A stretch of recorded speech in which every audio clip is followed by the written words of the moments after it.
بسم اللہ الرحمن الرحیم نحمد و نصلی علی رسولہ الکریم اما بعد. جھگڑے جھگڑے جھگڑے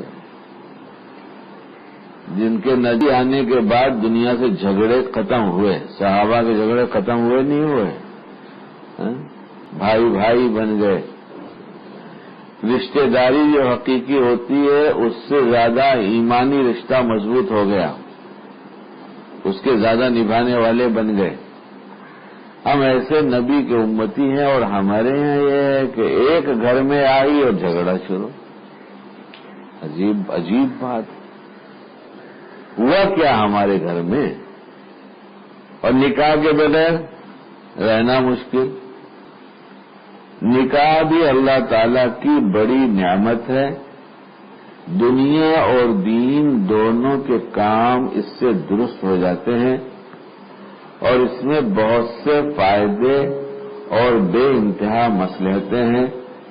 آدمی گناہ سے بچتا ہے، دل ٹھکانے ہو جاتا ہے، نیت خراب اور ڈاواں ڈول نہیں ہونے پاتی، اور بڑی بات یہ ہے کہ فائدہ اور ثواب کا ثواب.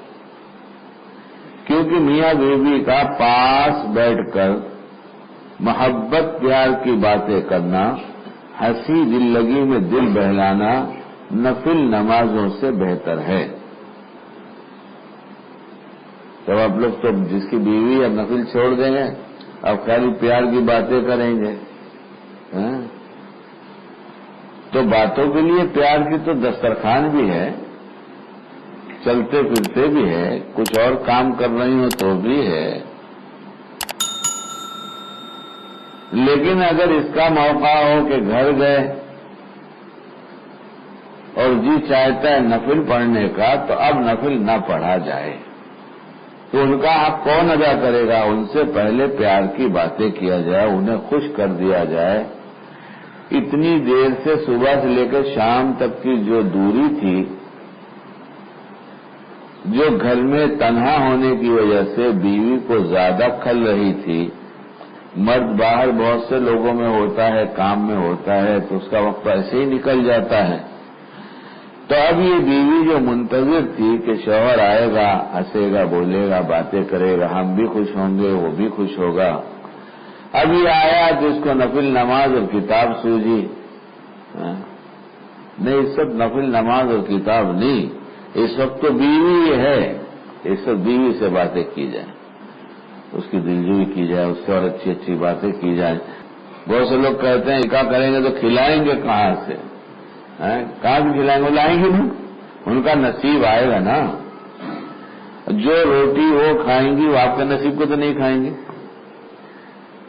جو کھانا، جو کپڑا وہ اپنے نصیب کا استعمال کریں گے. تو جب وہ آئی ہیں تو ان کے ساتھ ان کا نصیب بھی ہے. نصیب ابا کے گھر چلا گیا تو فرشتے نے کہا کہ لاؤ، انہیں پرورش کر کے 20 سال کا کر کے بھیج دیا تو اس کے نصیب کا ابا اماں کو دے دو، شوہر کمائے گا کھلائے گا. ایسا تو نہیں ہے نا. وہ تو اپنا نصیب لے کے جائیں گے، اپنی روٹیاں لے کے جائیں گے. بندھی ہوئی نہیں دکھتی لیکن سلسلے وار چلی آ رہی ہے نا. روٹیاں بوٹیاں، دال چاول سبزی دکھائی دیتی ہے کہیں، مگر ہمارے نصیب کا جو دوپہر کا ہوگا مل جائے گا. اور یہاں تو شاید وہی ہوگا، دال چاول اور کدو ڈالی ہوئی دال، جو ہوتی تو بڑی ٹیسٹی ہے، لیکن جنہیں گوشت میں مزہ آتا ہے ان کے لیے تو مسئلہ ہی دوسرا ہے. ایک صاحب کا نکاح ہوا تو بیوی کو پہلے ہی دن سمجھا دیا، دیکھ جس دن بنائی تو نے ارہر کی دال، اسی دن سمجھ لینا میرا انتقال. ارہر کی دال جانتے ہیں؟ اب تور کی دال کو کہتے ہیں. تو اب بے نکاحے لوگ کچھ کریں گے کیا نکاح وکاح؟ تو ڈر رہے کہ کہاں سے کما کے لائیں گے. ارے کر کے دیکھو، کرو. عمریں اگر ہو گئی نکاح کی تو کوشش کرو، انتظام کرو اور لگ جاؤ. دیکھو کیسا نہیں آتا مال آئے گا. نکاح کر کے لاؤ. اللہ کے سچے رسول نے فرمایا صلی اللہ علیہ وسلم.